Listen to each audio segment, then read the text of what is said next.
Well, Good Friday morning, and welcome to the debate hangover. Uh, oh God, it was uh, it was painful. I have to admit, very discouraged. But some there's all sorts of stuff going on. You know, if you would have told me uh, 10 years ago, 20 years ago, that we'd be having this discussion about the nature of objective reality uh, in the 21st century, uh, I would have said no. That's something right out of Aldous Huxley or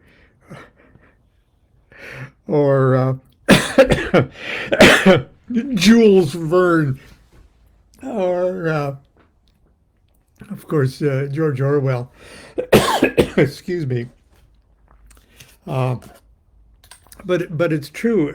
Just looking at the headlines every day, they are so dystopianly absurd that they're making so-called fictional stories like The Handmaid's Tale seem like, yeah, that's it. Yeah, they're doing that in Oklahoma, you know. Uh, I just wouldn't believe it. Okay. And I like to think that I have done, and in my past, in my actions and behavior in the past, have been such that I don't think that, at least at the time, that I'm cooperating with how things are developing here. I've seems that I've opposed that and uh, protested that and voted that and dropped out and all sorts of things. And it's still, I can't believe that. Well, I find it hard to believe. Okay, I do believe it, but I find it very difficult to believe. Uh, Yesterday's debate was a complete debacle. I tried to review what the tarot cards said in a very uh, objective way, and they weren't.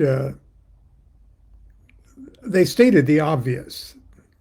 They didn't predict anything. They just stated the obvious. And it's if you didn't see yesterday's chicken oracle debate oracle thing, you might want to review it and on Facebook page or YouTube.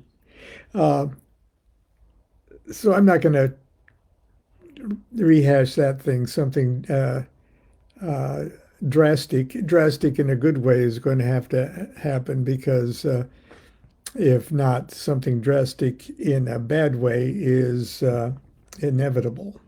So, uh, New York Times this morning, every everything, Google News, everything, talking about the state of Oklahoma is now, it's a law requiring the teaching of the Bible in public schools. Okay. Now, teaching of the Bible in a private Christian school, great things. That's a good thing.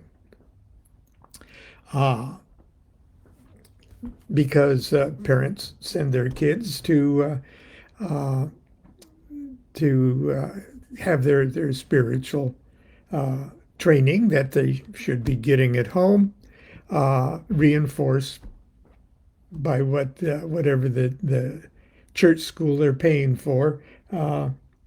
It reinforces that education. That's fine. Public schools, though, where you're more or less required by law to to go to public school if you can't afford a private school, uh, it's just wrong. Okay, it's wrong on so many levels that one would think that the order to do so will not hold up in court. But as we've seen lately, the nature of the courts being such, it just might. And we'd be in the position of sending the kids off to school to, quote, study the Bible. Now, there's no question about it. The Bible's influence, it's an important book, both positive and negative. It's an important book to the history of Western civilization. It's very important, okay? It's very important to our understanding of ancient civilization, well, relatively ancient civilizations. It's very important to the understanding of the concept of the divine right of kings of Europe. It's very important with our understanding of the military dynamics of the Crusades, which set the stage, and they're still being the remnants of that are still being fought out today. So it's very important, okay? And I would say from a history, from an objective, real-life, scholarly history point of view, studying the Bible should be the part of and the books of the major religions who are also influential in the objective reality of 21st century life should also be studied. I think it's very important. But I don't think that's what they're talking about. If you were to study the Bible and have a course to teach the Bible or any book, the Quran, Tao Te Ching, any number of books, the first thing you would ask is, who wrote it?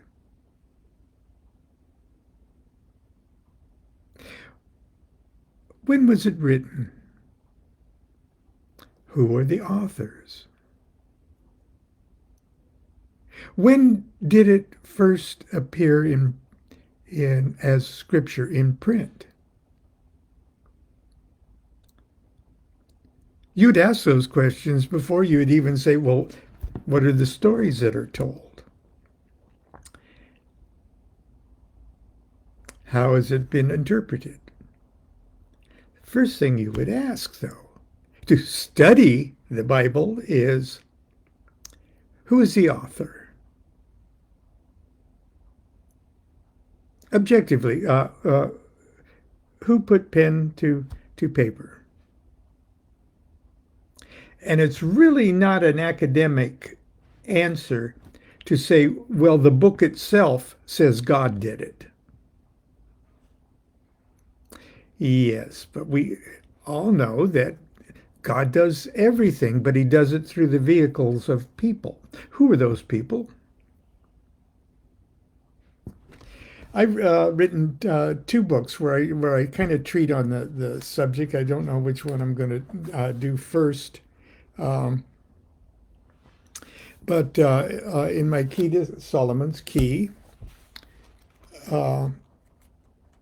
I think it's a very important subject, and I think it's really has everything to kind of do with more enlightened and liberated thinking, out of which Freemasonry and if you would call it a philosophy of Freemasonry, developed. But actually, when it comes right down to where is empirical history meeting up with the legendary history as described in the Bible? And because we know by the time it gets to the first century BC and first century AD, people are already fighting and killing each other over Bible stories. They're already doing it. So where did events that are just objectively corroborated by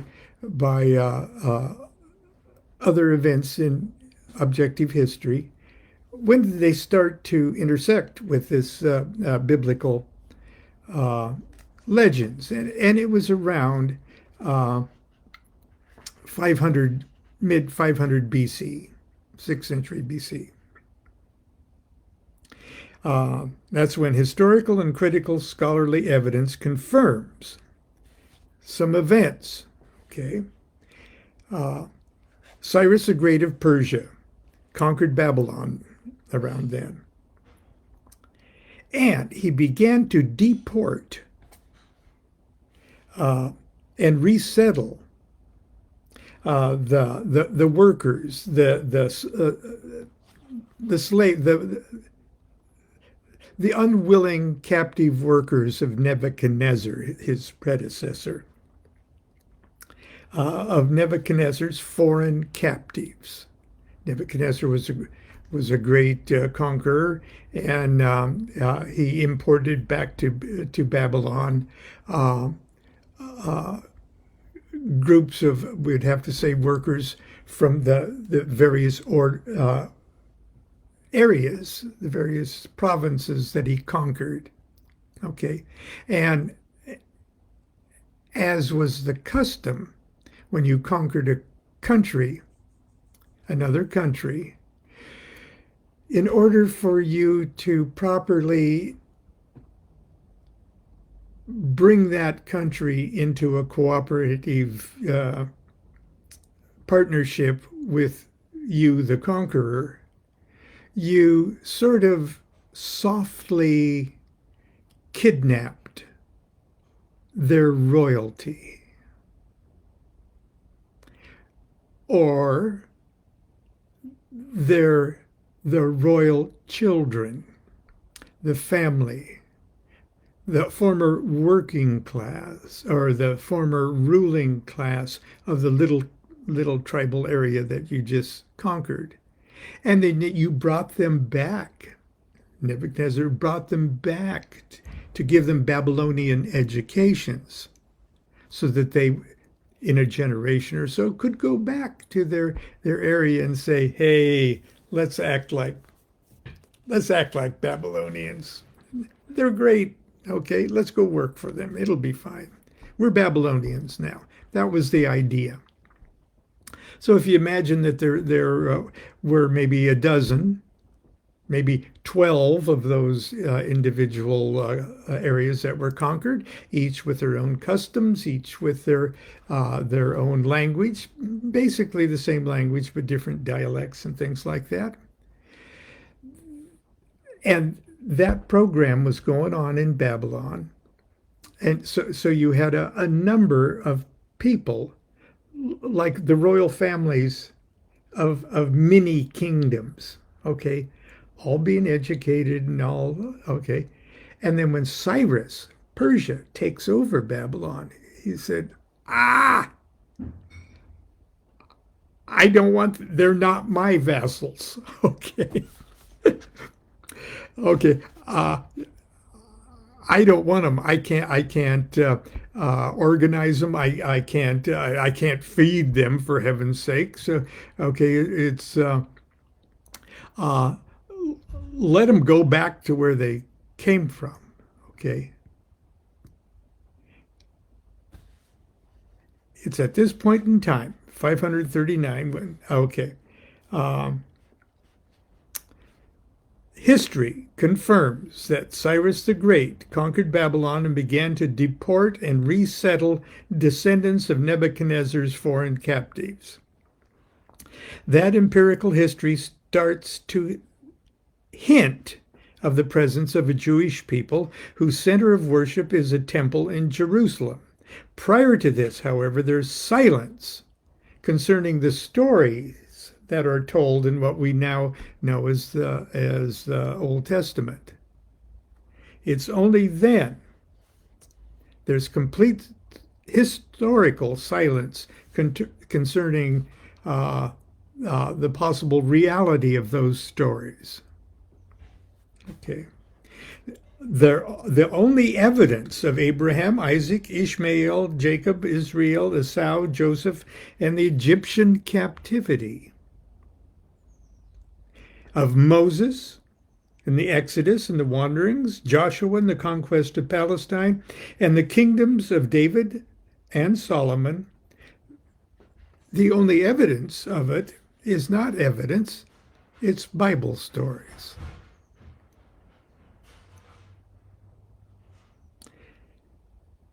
And in this case, the Bible is demonstrably unreliable history. Okay, then I quote professors and saying all of that. But there are literally hundreds of complex and convoluted theories of exactly who put pen to paper to create the books of the Old Testament. But most seem to dovetail in a greater or lesser degree to the person or persons known in the Bible stories as Ezra.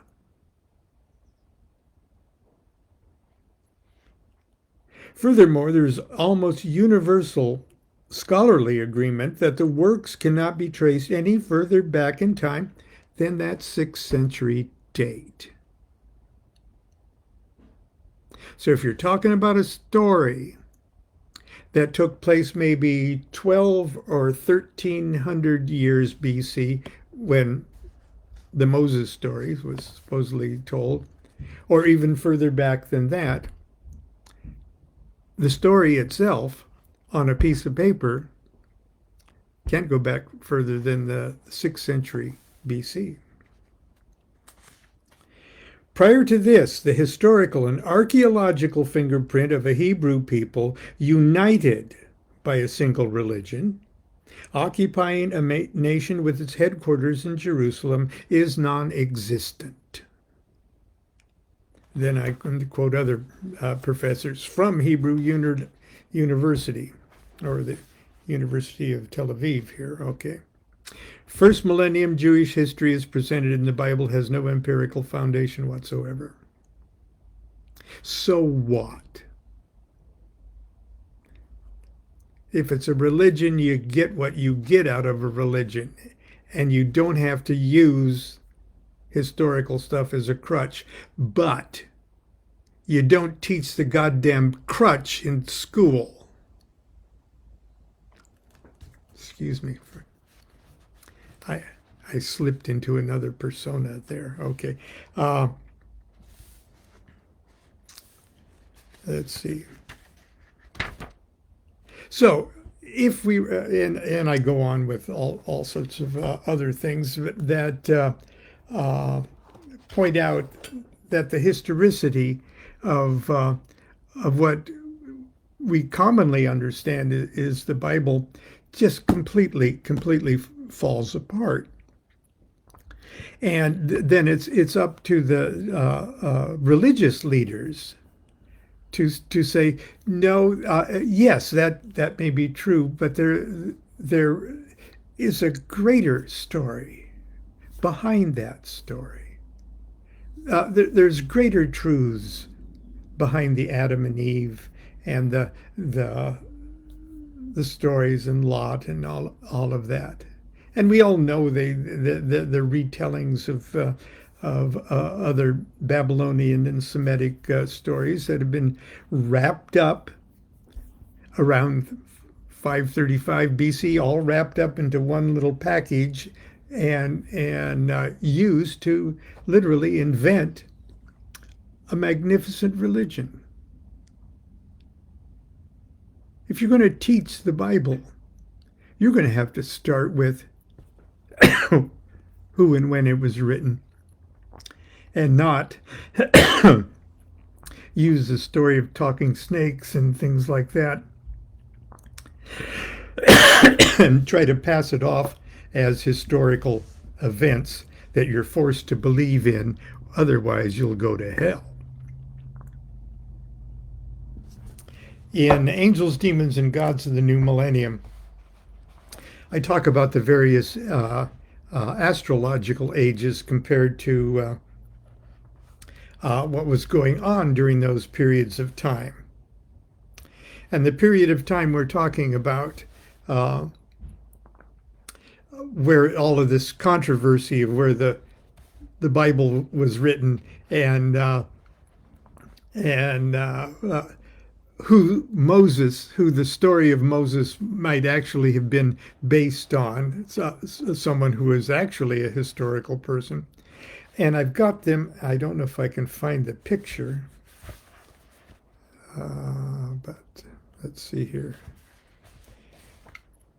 Would be of the astrological age of Aries, okay, which was 2332 BC to 166 BC, or right up almost to modern times. And if I can find a nice picture here, okay. There's the age of Taurus that goes all the way back to 44,000 BC or 4400 BC. The age of Aries. Now these are astrological ages, not magical aeons. Okay, and here's the age of Aries. And this is what we're talking about. And it goes back to 2332 BC, where they would have us, at least mythologically, that would be Abraham animal sacrifice replaces human sacrifice. Okay, and that down there is the next line below is the Egyptian and solar worship thing. This is just the Hebrew nomadic tribes. Then there is actual Hammurabi, the lawgiver. Okay, what is he, Babylonian, Chaldean? I got your Moses right there in Hammurabi. That's the guy with the tablets. That's the guy who invented the law. But according to the myth anyway, Moses was 1300 BC. And that went into the Hebrew Palestinian kingdom that went right up to 722 BC. And that's where, that's just before the Babylonian captivity and all of that stuff, okay? Now look at this period of time. Look what's going on right here in that little short time. We got Lao Tzu, Confucius, Buddha, Zoroaster. We got the birth of the mystery cults. We got Pythagoras, Socrates, Plato, Aristotle. They lived so close together they could have had the same psychiatrist. And down there's the Alexandrian and Hellenistic era.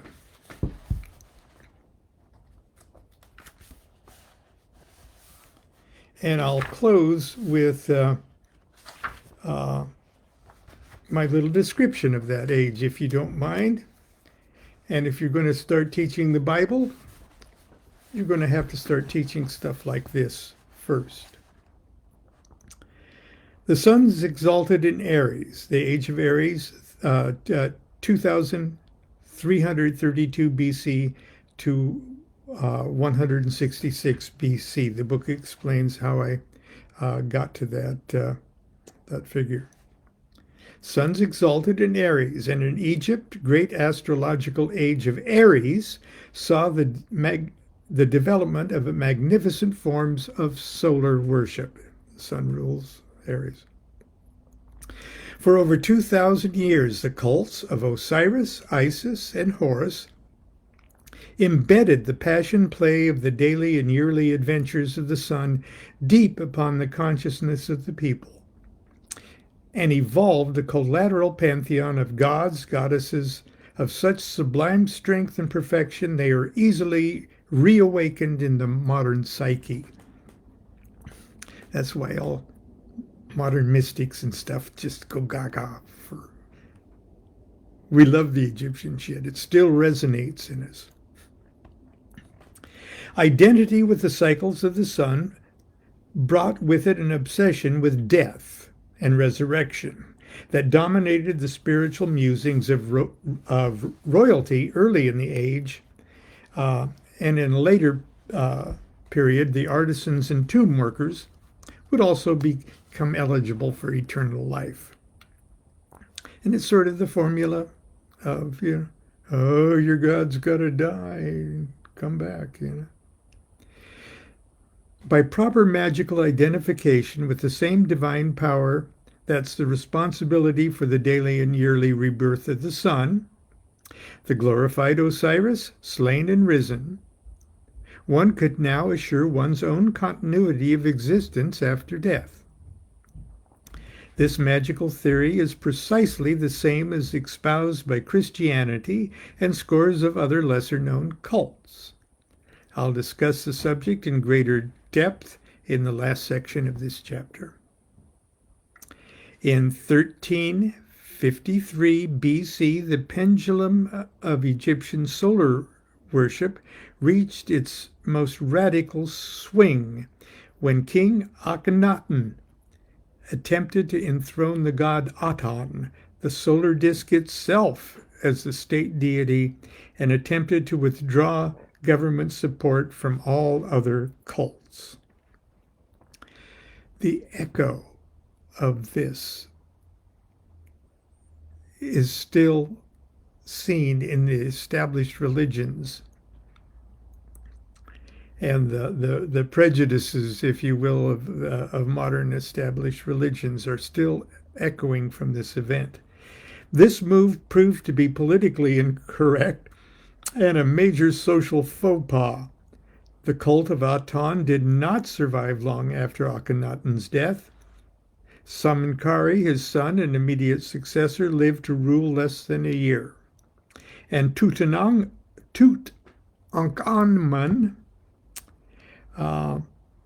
the next in line, presided over Akhenaten's denunciation. His cult was vilified and his name was obliterated from all public buildings.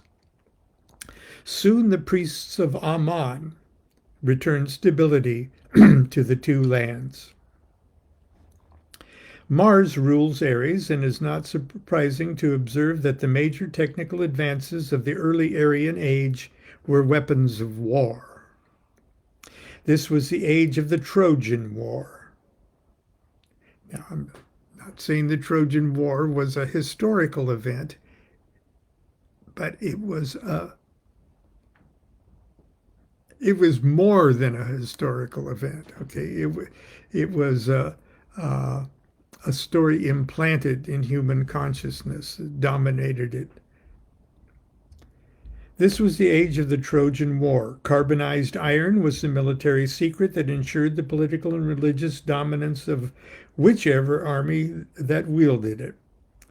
And carbonized iron and Mars. Okay, Mars. Symbol of iron is Mars. Okay. Until the middle of the age of Aries, that power was the Hittites. They were also the first to adopt cuneiform writing to their language, which would give rise to what we now call classical Greek forms of linear A and linear B, spread by the dynamics of international trade. The opportunity of similarity of linear A and B would initiate the first quantum leap of literacy in the world that the world had ever experienced. The gods of the age of Aries are very recognizable to the modern student. One need only read of their adventures in Homer's Iliad to see how the Greek pantheon had crystallized in the Hellenic soul. The Sumerian pantheon also received a facelift when it was adopted by the Semites and an assortment of other cultures, including those which would eventually shape the remarkably resilient traditions of Judaism. Biblical scholars, okay, there's a difference between history scholars and biblical scholars. Both are scholars, both got degrees, both are really smart people, but one's a biblical scholar that uses the Bible as their only text.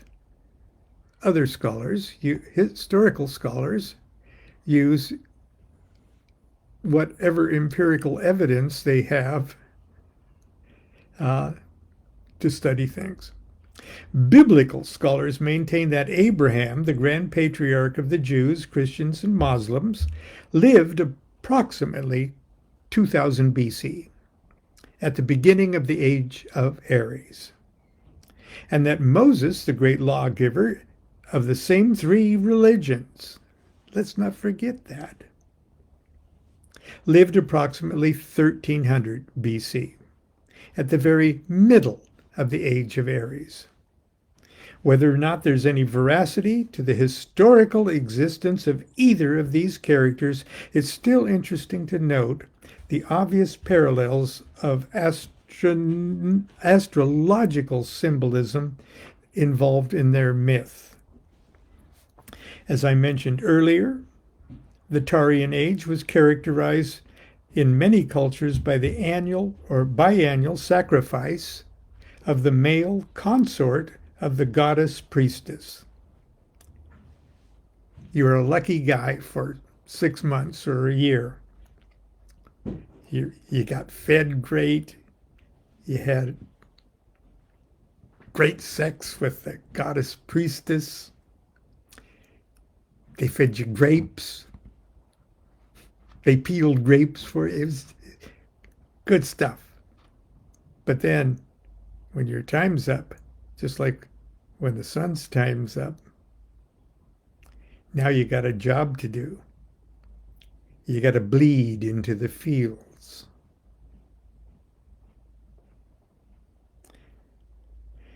As I mentioned earlier, the Taran age was characterized in many cultures by the annual and biannual sacrifice of the male consort of the goddess priestess. This became stylized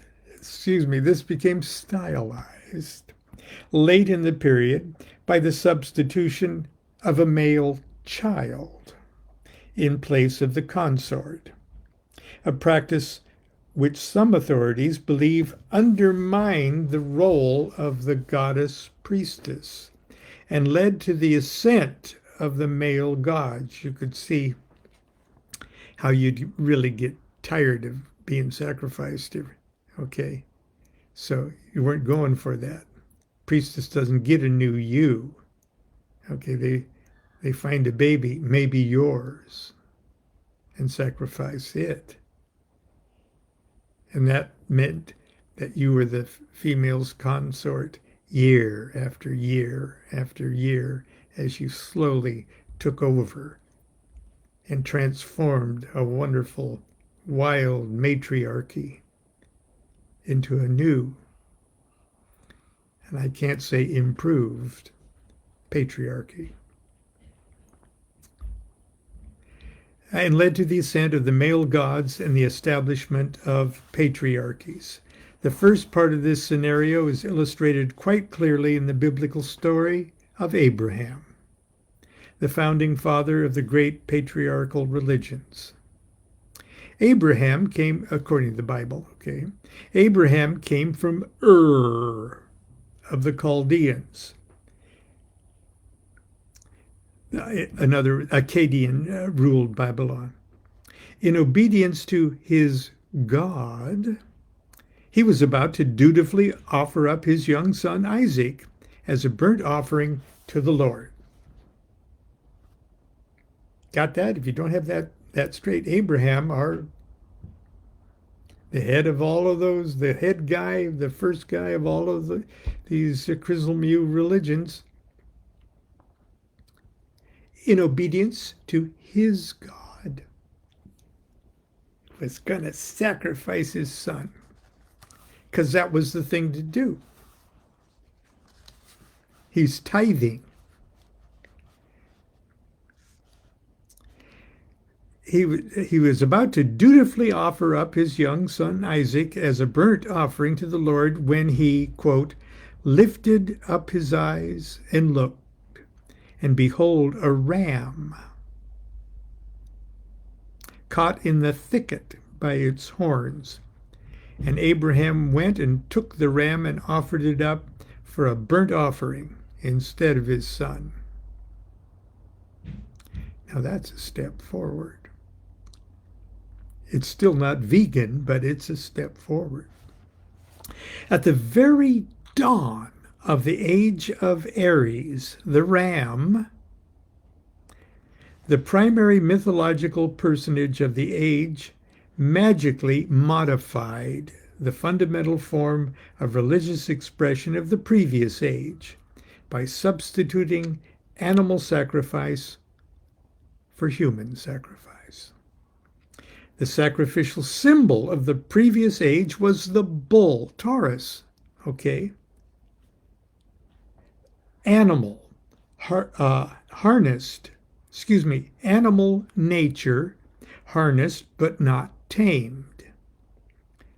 Now the sacred victim was the ram, sheep, the symbol of animal nature, suppressed, subjugated, and exploited by humans for sustenance, comfort, and commerce.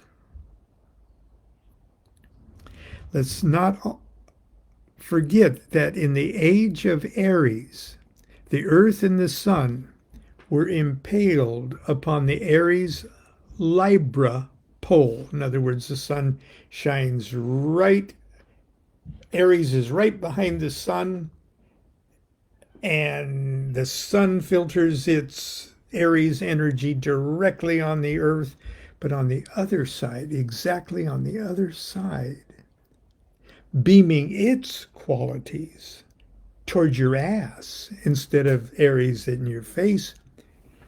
On the other side is Libra. Libra hitting you directly in the ass. Okay. The earth and sun were impaled upon the Aries Libra pole. During this period, the influence of Libra, whose scales of justice balance the energies of its celestial neighbors Scorpio and Virgo, is particularly significant when we observe that the major societal changes brought about by the introduction of laws and the development of a formal legal institutions. Babylon's great lawgiver Hammurabi reigned during the early years of that age. Moses, by tradition, descended Mount Sinai with the Ten Commandments at its zenith of that age of Aries. It's most interesting to observe that by 166 BC, when the Aries Libra era ended, the entire Western world was ruled by the iron laws of Rome and policed by the greatest military organization the world had ever seen. The last 500 years of the age of Aries experienced such an explosion of scientific, cultural, and religious energy that 2,500 years later, we are still reeling from its impact. Carl Jaspers, the great 20th century existentialist, called this era the axial period, a time of great transition in human consciousness, when the mythological worldview gave way to philosophical speculation. From one very important point of view, this was the death of the gods. Deity was now thought of in terms of a unified dynamism. In Palestine, the prophets Elijah, Jeremiah, Isaiah charged the Semitic world with a wild combination of mysticism and terror. Is this what you're going to teach the Bible, are we? Okay.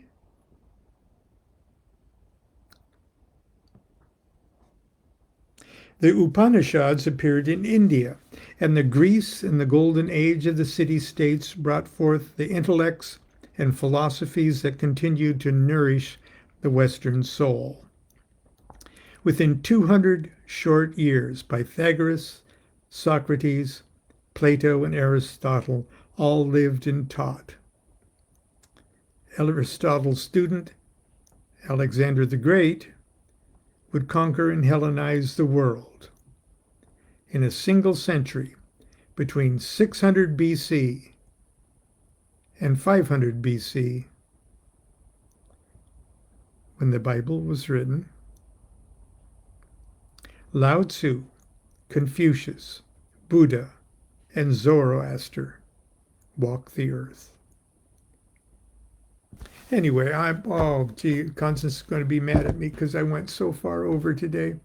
But anyway, that's my little rant. I'm sure I've shared both of those little clips I read with you many times. But I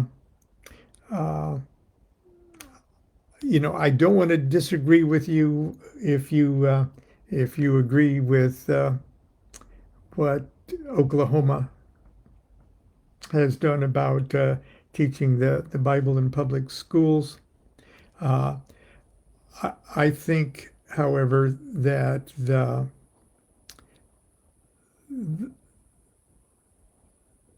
whoever is responsible for designing the course that they're going to teach is likely to be a most unwise, perhaps even monstrous decision. Let's ask the Heritage Foundation or something like that.